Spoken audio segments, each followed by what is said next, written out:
Hello നമസ്കാരം. മഴതോരും മുമ്പേയുടെ ഒരു അടിപൊളി എപ്പിസോഡിൻ്റെ സ്റ്റോറി ആയിട്ടോ പറയാൻ പോകുന്നത്. എല്ലാവരും സ്റ്റോറി മുഴുവനായിട്ട് കേൾക്കുക, കാരണം അത്രയും സംഭവബഹുലമായിട്ടുള്ള ഒരു എപ്പിസോഡിൻ്റെ സ്റ്റോറിയാണ് പറയാൻ പോകുന്നത്.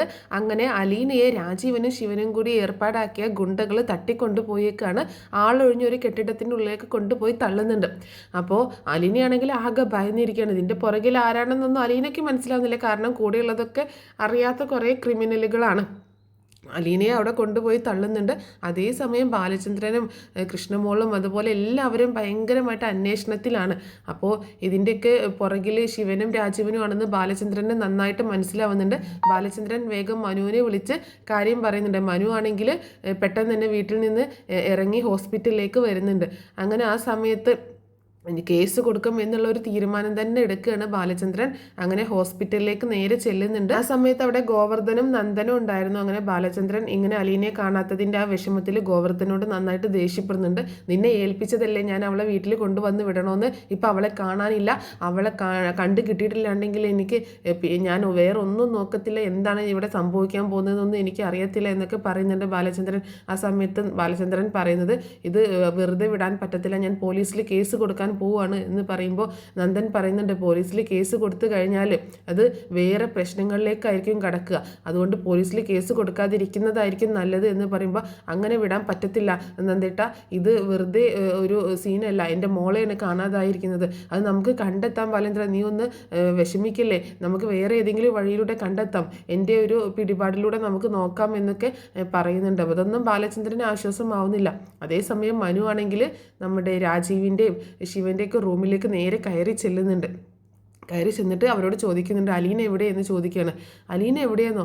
അലീന നിങ്ങൾക്കറിയാതെ അലീന എവിടെയും പോകത്തില്ല, മര്യാദക്ക് പറയുന്നതാണ് നല്ലത് എന്ന് മനു പറയുമ്പോൾ ശിവനും രാജീവനും മനുവിനോട് ഒച്ചടിക്കും, നീ എന്ത് കാര്യത്തിനാണ് അവളെ പുറകെ നടക്കുന്നത്, അവളെ അന്വേഷിക്കാനായിട്ട് നടക്കുന്നത്, നിനക്ക് വല്ല സൂക്കേടുണ്ടോ, അതാരാണ് നിൻ്റെ എന്നൊക്കെ ചോദിക്കുമ്പോൾ അവളെ എൻ്റെ പെണ്ണാണ്, ഞാൻ കല്യാണം കഴിക്കാൻ പോകുന്ന എൻ്റെ പെണ്ണാണ് അലീന എന്ന് മനു പറയാണ് രാജീവിനോടും ശിവനോടും. അത് കേട്ടിട്ട് അവരാകെ ഷോക്കായി പോണ്.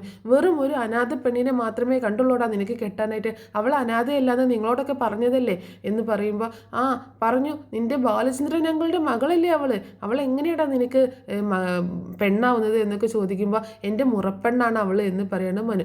അപ്പോൾ അതിനൊക്കെ ഇവർ ഭയങ്കരമായിട്ട് വഴക്ക് പറയുന്നുണ്ട് കേട്ടോ. ആ സമയത്ത് മനു പറയുന്നത്, മര്യാദക്ക് അലീന എവിടെയാണെന്ന് പറയുന്നതാണ് നിങ്ങൾക്ക് നല്ലത്, അല്ലാന്നുണ്ടെങ്കിൽ ഇത് പ്രശ്നം വഷളായി മാറും, തീക്കൊള്ളി കൊണ്ടാണ് നിങ്ങൾ തല ചൊറിയുന്നത്, ഉറപ്പാണ് അങ്കിൾ ഇതിന് അടങ്ങിയിരിക്കത്തില്ല, നിങ്ങൾക്ക് പോലീസിലും കോടതിയിലൊക്കെ പിടിപാടുണ്ടായിരിക്കാം, പക്ഷേ അതുകൊണ്ടൊന്നും ഇവിടെ രക്ഷപ്പെടാൻ പറ്റത്തില്ല, നിങ്ങൾ ഉറപ്പായും പെട്ടുപോകും എന്ന് പറയുന്നുണ്ട്. രാജീവും ശിവനും ആണെങ്കിൽ ഞങ്ങളിതൊന്നും അറിഞ്ഞിട്ടില്ല എന്ന ഭാവത്തിൽ തന്നെയാണ് അവിടെ നിൽക്കുന്നത്. മനു പറയുന്നുണ്ട്, നോക്കിക്കോ, ഇന്ന് രാത്രി തന്നെ ഞാൻ അലീനയെ കണ്ടെത്തും, അലീനയെ അങ്ങനെ നിങ്ങൾ എന്തൊക്കെ ചെയ്യാമെന്ന് വിചാരിച്ചിട്ടുണ്ടെങ്കിൽ ഒന്നും നടക്കാൻ പോകുന്നില്ല എന്നൊക്കെ അവരെ വെല്ലുവിളിച്ചിട്ടാണ് മനു അവിടെ നിന്ന് ഇറങ്ങിപ്പോകുന്നത്. അപ്പോൾ മനു ഇങ്ങനെയൊക്കെ സംസാരിക്കുമ്പോൾ മനു ആ സംസാരിച്ച ഷോക്കിൽ നിൽക്കുന്ന രാജീവും ശിവനും. ശിവേട്ടൻ ചോദിക്കുന്നുണ്ട്, എടാ രാജീവ എന്തെങ്കിലും പ്രോബ്ലം ആവും എന്ന് ചോദിക്കുമ്പോൾ ശിവേട്ടനൊന്നും മിണ്ടാതിരിക്കേ, ഇത് വെറും നീർക്കോലി, ഇവൻ്റെ ഇത് കണ്ടിട്ടൊന്നും ശിവേട്ടൻ പേടിക്കണ്ട, അവനെ കൊണ്ടൊന്നും എത്തിപ്പെടാൻ പോലും പറ്റാത്തൊരു സ്ഥലത്തേക്കാണ് അവളെ കൊണ്ടുപോയേക്കുന്നത്, അവൾ ഇനി പുറം ലോകം കാണാൻ പോകുന്നില്ല ശിവേട്ട എന്ന് പറയാണ് രാജീവ്.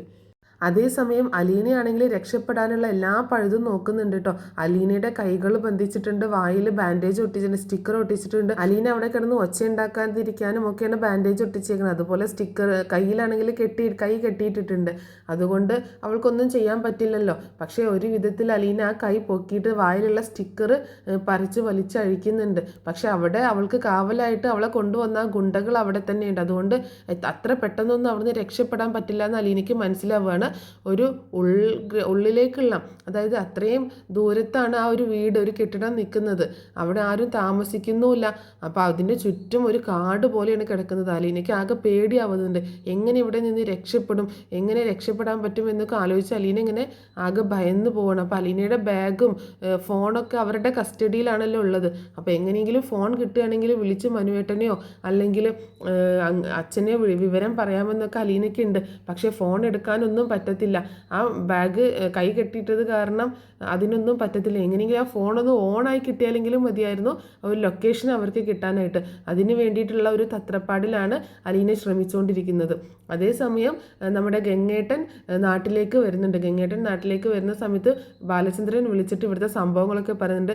ദേ ഗംഗേട്ട, എൻ്റെ അലീനയെ കാണാനില്ല, നിങ്ങളുടെ അനുജന്മാരാണ് ഇതിൻ്റെയൊക്കെ പുറകിൽ, മര്യാദക്ക് അവരെ വിളിച്ച് അലീനയെ റിലീസ് ചെയ്യാൻ പറയുന്നതാണ് നല്ലത്. ഇത് വല്ലാത്ത ഒരു പ്രശ്നമാണ്. ഇതിൽ തല വെച്ച് കഴിഞ്ഞിട്ടുണ്ടെങ്കിൽ എന്താണ് അവർക്ക് സംഭവിക്കുക എന്നുള്ളത് ഞാൻ പറയാതെ ഗംഗേട്ടൻ അറിയാലോ എന്നൊക്കെ പറയുമ്പോൾ, ഞാൻ വിളിക്കാൻ ബാലേന്ദ്രൻ അവരെ, താനിങ്ങനെ ടെൻഷൻ ആവല്ലേ, ഞാൻ അവരെ വിളിച്ചു നോക്കട്ടെ എന്നൊക്കെ പറയുന്നുണ്ട്. അങ്ങനെ ഗംഗേട്ടൻ രാജീവിനെ ഫോൺ ചെയ്യാണ്. എന്നിട്ട് രാജീവിനോട് ഭയങ്കര ദേഷ്യത്തിൽ സംസാരിക്കുന്നുണ്ട്. നീ എവിടെയാണ് എന്ന് ചോദിക്കുമ്പോൾ, ഞങ്ങൾ ഇതേ ഹോട്ടൽ റൂമിലുണ്ട് ഗംഗേട്ടൻ ഇങ്ങോട്ടേക്ക് പോരും എന്ന് പറയുന്നുണ്ട്. നിങ്ങൾ എന്തൊക്കെയാണ് അവിടെ കാണിച്ചു കൂട്ടുന്നത്, നിങ്ങൾ എന്തിനാണ് അലീനയെ കടത്തിക്കൊണ്ട് പോയേക്കണതെന്ന് ചോദിക്കുമ്പോൾ, ഞങ്ങൾ അലീനയെ കടത്തിക്കൊണ്ട് പോയിട്ടില്ല ഗംഗേട്ട എന്ന് പറയണേ. ദേ എൻ്റെ വാലിരിക്കുന്നത് കേൾക്കണ്ട, നിങ്ങൾ വലിയ പ്രശ്നമാണ് ഉണ്ടാക്കുന്നത്, മര്യാദക്ക് നിങ്ങൾ അലീനയെ റിലീസ് ചെയ്യുന്നതാണ് നല്ലത് എന്ന് പറയുന്നുണ്ട്. ഞങ്ങളതിന് ഒരു തെറ്റും ചെയ്തിട്ടില്ല, ഞങ്ങൾ കൊണ്ടുപോയിട്ടില്ല എന്നൊക്കെ പറയുന്നുണ്ടെങ്കിലും എനിക്കറിയാം നിങ്ങളുടെ കൈ ഇതിന് പുറകിലുണ്ടെന്ന്. രാജീവ, നിൻ്റെ സ്വഭാവം എനിക്ക് അറിയാവുന്നതല്ലേ, നീ അത്ര നല്ല പിള്ള ചമയൊന്നും വേണ്ട എന്ന് പറയാണ് രാജീവിനോട് ഗംഗേട്ടൻ. അപ്പോഴും അവർ സമ്മതിക്കുന്നില്ല കേട്ടോ. അങ്ങനെ ഗംഗേട്ടൻ, ഞാൻ ഹോട്ടൽ റൂമിലേക്ക് വരാം, നിങ്ങളെ ഞാൻ ശരിയാക്കി തരാം എന്ന് പറഞ്ഞിട്ടാണ് ചെല്ലുന്നത്.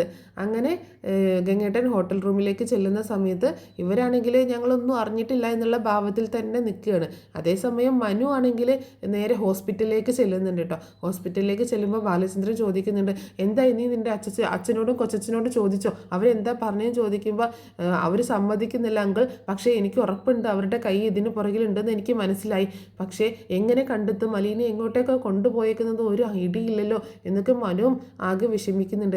എനിക്കറിയില്ല മനു, പക്ഷേ എൻ്റെ മോൾക്ക് എന്തെങ്കിലും സംഭവിച്ചു കഴിഞ്ഞാൽ നിൻ്റെ അച്ഛനെയും കൊച്ചച്ഛനെയും ഞാൻ വെറുതെ വിടത്തില്ല, അവർ പരലോകത്തേക്ക് ഞാൻ അയക്കും, അവർക്ക് ഈ നാട്ടിൽ നിന്ന് എവിടെയും പോകാൻ പറ്റത്തില്ല, അങ്ങനെ ഞാൻ അവരെ കിടത്തി കളയുമെന്നൊക്കെ പറയാണ് ബാലചന്ദ്രൻ. അങ്കിൾ സമാധാനിക്കും, നമുക്ക് അലീനയെ കണ്ടെത്താം, അലീനയെ കണ്ടെത്തുക എന്നുള്ളത് അങ്കിളുടെ മാത്രമല്ല എൻ്റെയും കൂടി ആവശ്യമാണ് എന്ന് മനു പറയുന്നുണ്ട്. അപ്പം മനുവിനും ആകെ ടെൻഷനാണ്. അപ്പോൾ ഗോവർദ്ധനും അതുപോലെ നന്ദനും ഒക്കെ ഉണ്ട് അവിടെ. എല്ലാവരും കൂടെ എങ്ങനെ കണ്ടെത്തും, എവിടെ പോയി അന്വേഷിക്കും എന്നൊക്കെ ഇങ്ങനെ അന്വേഷിച്ചുകൊണ്ടിരിക്കുകയാണ്. അതേസമയം അലീന പുറത്തേക്ക് ഇറങ്ങുന്ന സമയത്ത് അവിടെ ആരെങ്കിലും കണ്ടിരുന്നോ എന്നൊക്കെ അന്വേഷിക്കുന്നുണ്ട്. അവിടുത്തെ സെക്യൂരിറ്റിനോടൊക്കെ ചോദിക്കുന്നുണ്ട്.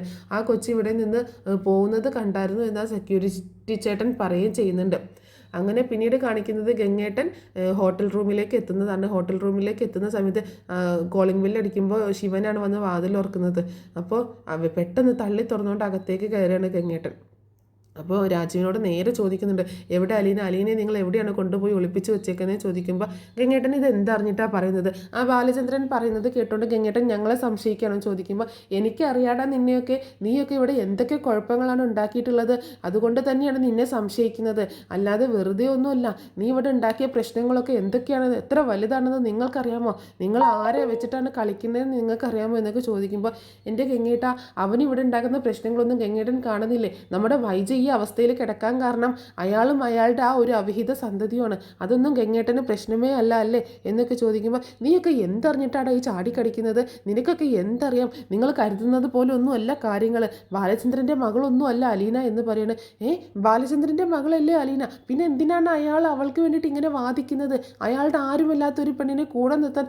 അന്നേ ഞാൻ പറഞ്ഞില്ലേ ശിവേട്ട, രാജീവൻ പറയുന്നു ശിവേട്ടനോട്, ശിവേട്ട അന്നേ ഞാൻ പറഞ്ഞില്ലേ ബാലചന്ദ്രൻ്റെ മകളല്ല അലീന, അയാൾ അവളെ കൂടെ നിർത്താൻ വേണ്ടിയിട്ട് ഇങ്ങനെ എന്തോ കള്ളത്തരം കാണിക്കുന്നതെന്ന് ഞാൻ പറഞ്ഞില്ലേ, മകളാണെന്നും പറഞ്ഞ് കൂടെ നിർത്തിക്കഴിഞ്ഞാൽ എന്തും ആവാലോ, അയാൾക്ക് എന്തും ചെയ്യാലോ, അയാളുടെ ഇഷ്ടത്തിനനുസരിച്ച് തോന്നിവാസത്തിൽ ജീവിക്കാലോ എന്നൊക്കെ പറയുമ്പോൾ അങ്ങ് ഒരൊറ്റ അടി കൊടുക്കുകയാണ് ഗംഗേട്ടൻ രാജീവിൻ്റെ മുഖത്ത്. നീ എന്തറിഞ്ഞിട്ടാണ് പന്നി പറയുന്നത്, നിനക്കൊന്നും ഒരു ബോധമെന്ന് പറഞ്ഞതില്ലേ, ഒരു ചെറിയ പെൺകുട്ടിയെ വെച്ച് ഇങ്ങനത്തെ വൃത്തികെട്ട കളി കളിക്കാൻ നീ ഒന്നുമല്ല ബാലചന്ദ്രനെ നിനക്ക് അറിയാത്തതാണോ, അയാൾ എന്തെങ്കിലും ഒരു മോശം പ്രവൃത്തി ആരോടെങ്കിലും ചെയ്തതായിട്ട് നിനക്കറിയാമോ, ഇത്രയും നാളായിട്ട് നമ്മുടെ കുടുംബത്തിൽ വന്നിട്ട് അയാളെ പറ്റി എന്തെങ്കിലും ഒരു ചീത്ത വാക്ക് നിനക്ക് പറയാനുണ്ടോ എന്നൊക്കെ പറയുമ്പോൾ, ഇത്രയും നാളൊന്നും ഇല്ലായിരുന്നു, പിന്നെ ഈ സമയത്തല്ല അയാൾ ഇങ്ങനെയൊക്കെ തുടങ്ങിയത്, അയാളൊരു പെൺകുട്ടിയെ വീട്ടിൽ വെച്ചിട്ട് എൻ്റെ മകളാണെന്ന് പറഞ്ഞ് അയാളുടെ കീപ്പാക്കി വെച്ച് കഴിഞ്ഞാൽ പിന്നെ ഞാൻ എന്ത് ചെയ്യണം, ദേ വായടച്ചിരുന്നോ, കിട്ടിയതിൻ്റെ ഡബിളായിട്ട് ഇനി വീണ്ടും എൻ്റെ കയ്യിൽ നിന്ന് കിട്ടും. നിങ്ങൾ കരുതുന്നത് പോലെ അലീന ബാലചന്ദ്രൻ്റെ മകളല്ല, വൈജയന്തി 23 വർഷങ്ങൾക്ക് മുൻപ് തിരുവനന്തപുരത്ത് വെച്ച് പ്രസവിച്ച് നമ്മൾ ഇങ്ങനെ അവിടെ അനാഥാലയത്തിൽ പ്രളയത്തിൽ കൊണ്ടുപോയി കളഞ്ഞ ആ കൊച്ചാണ് അലീന എന്ന് പറയുമ്പോൾ രാജീവനും ശിവനും ആകെ ഞെട്ടിത്തരിച്ച് നിൽക്കുകയാണ്. തങ്ങൾ എന്തായി കേട്ടത് എന്നുള്ള ഒരു ഇത് വിശ്വസിക്കാനാവാതെ ഇങ്ങനെ നിൽക്കുക കേട്ടോ. അപ്പോൾ ശിവേട്ടൻ ചോദിക്കുന്നുണ്ട്, ഗംഗേട്ടൻ എന്താ പറഞ്ഞത്? വൈജയന്തി പ്രസവിച്ച കുഞ്ഞോ? അത് അന്ന് തന്നെ മരിച്ചു പോയില്ലേ എന്ന് പറയുമ്പോൾ, ആ വൈജയന്തിയോടല്ലേ നമ്മൾ പറഞ്ഞത് ആ പ്രസവത്തിൽ മരിച്ചു പോയെന്ന്? അതല്ല, പിന്നീട് 2 വർഷം കഴിഞ്ഞപ്പോൾ ആ കുഞ്ഞ് മരിച്ചു പോയി എന്നല്ലേ അമ്മാമ്മ നമ്മളോട് രാവണ്യമ്മാമ്മ നമ്മളോട് പറഞ്ഞത് എന്ന് ചോദിക്കുമ്പോൾ, രാവണ്യമ്മാമ്മയും അച്ഛനും നമ്മളെ പറ്റിക്കുകയായിരുന്നു. രാവണ്യമ്മാമ്മയും അച്ഛനും കൂടി ആ കൊച്ചിനെ ഒരു ഓർഫനേജിൽ കൊണ്ടുപോയി ഏൽപ്പിച്ചിട്ടുണ്ടായിരുന്നു വളർത്താനായിട്ട്. ആ ബ്രിജിത്താമ്മ എന്ന് പറഞ്ഞ സ്ത്രീയുടെ ഓർഫനേജിൽ അവരാണ് അവളെ വളർത്തിയത്. ആ കുഞ്ഞ് അലീന എന്ന് പറയുമ്പോൾ രാജീവനും ശിവനും ഇനി എന്ത് ചെയ്യുന്നറിയാതെ തലയ്ക്ക് കൈ കൊടുത്തുകൊണ്ട് ഇങ്ങനെ നിൽക്കട്ടോ. വൈജ പ്രസവിച്ച കുഞ്ഞു. പിന്നെ ബാലചന്ദ്രൻ എന്തിനാണ് ഇതിനു വേണ്ടി ഇത്രയൊക്കെ സപ്പോർട്ടായിട്ട് നിൽക്കുന്നത് അവൾക്ക് വേണ്ടിയിട്ടും ചോദിക്കുമ്പോൾ, അയാൾക്കെല്ലാം അറിയാം. വൈജയുടെ ജീവിതത്തിൽ സംഭവിച്ച എല്ലാ കാര്യങ്ങളും അയാൾക്കറിയാം. അത് മാത്രമല്ല, അലീന വൈജയുടെ മകളാണെന്നുള്ള കാര്യം ബാലചന്ദ്രൻ അറിയാം എന്ന് പറയാണ്. ഇതും കൂടി കേട്ടതോടുകൂടിയിട്ട് രാജീവും ശിവേട്ടനും തീർന്നു. ഇനിയിപ്പോൾ എന്താ ചെയ്യേണ്ടതെന്നൊക്കെ ആലോചിച്ചിങ്ങനെ നിൽക്കുമ്പോൾ, മര്യാദക്ക് ആ പെൺകൊച്ച് എവിടെയുണ്ടോ അവൾക്ക് ഒരു പോറലും ഏൽക്കാതെ ഇവിടെ കൊണ്ടുവരണമെന്ന് ഗംഗേട്ടൻ പറയുമ്പോൾ, ഇനി എന്ത് ചെയ്യുമെന്നറിയാത്ത ഒരു അങ്കലാപ്പിലാണ് അവർ നിൽക്കുന്നത്. പിന്നീട് രാജീവൻ തന്നെ ആ ഗുണ്ടകളെ ഫോൺ വിളിച്ചുകൊണ്ട് അവളെ ഒന്നും ചെയ്യരുത്, അവളെ എത്രയും പെട്ടെന്ന് തിരിച്ചിങ്ങോട്ടേക്ക് തന്നെ കൊണ്ടുവരണമെന്ന് അവരെ അറിയിക്കുന്നുണ്ട്. അതേ സമയത്ത് തന്നെ അലീന എങ്ങനെയൊക്കെയോ അവളുടെ ഫോണ് സംഘടിപ്പിച്ചിട്ട് അതൊന്ന് ഓണാക്കിയിട്ട് അതിൽ മനുവേട്ടനെ വിളിക്കുന്നുണ്ട്. ആ സമയത്തേക്ക് ആ ഗുണ്ടകൾ വന്നിട്ട് ആ ഫോൺ വാങ്ങിക്കുന്നുണ്ട് കേട്ടോ. അപ്പോൾ ആ ലൊക്കേഷൻ കിട്ടിയത് കാരണം മനു അങ്ങോട്ടേക്ക് ഓടിയെത്തുന്നുണ്ട്. മനു ഓടിയെത്തിയിട്ട് അലീനയെ രക്ഷിച്ച് കൂട്ടിക്കൊണ്ടുവരുന്നുണ്ട്. അപ്പോൾ ഒരു കിടിലൻ എപ്പിസോഡാണ്. എന്താണെങ്കിലും അലീന വൈജയന്തിയുടെ മകളാണെന്നുള്ള സത്യം ഇതോടുകൂടിയിട്ട് രാജീവനും ശിവനും അറിയാണ്. ഇനി അവർ യാതൊരു പ്രശ്നങ്ങൾക്കും നിൽക്കത്തില്ല. കാരണം വൈജയന്തിയുടെ മകളായിട്ട് ബാലചന്ദ്രൻ അംഗീകരിക്കുക എന്ന് പറയുമ്പോൾ ബാലചന്ദ്രനെ പൂവിട്ട് പൂജിക്കേണ്ട ഒരു കാര്യമാണ്. അത്രയും നല്ലൊരു കാര്യമാണ് ബാലചന്ദ്രൻ ചെയ്യുന്നത്. പക്ഷേ ഇത്രയും നാളും അലീനയോടും ബാലചന്ദ്രനോടും തങ്ങൾ ചെയ്ത തെറ്റുകളൊക്കെ ഓർത്തിട്ട് അവർക്ക് ആകെ നാണക്കേടും അപമാനം കുറ്റബോധമൊക്കെ തോന്നുന്നുണ്ട്. പിന്നീട് ബാലചന്ദ്രനോടും അലീനയോടും ഒക്കെ അവർ മാപ്പ് ചോദിക്കുകയും ചെയ്യുന്നുണ്ട്.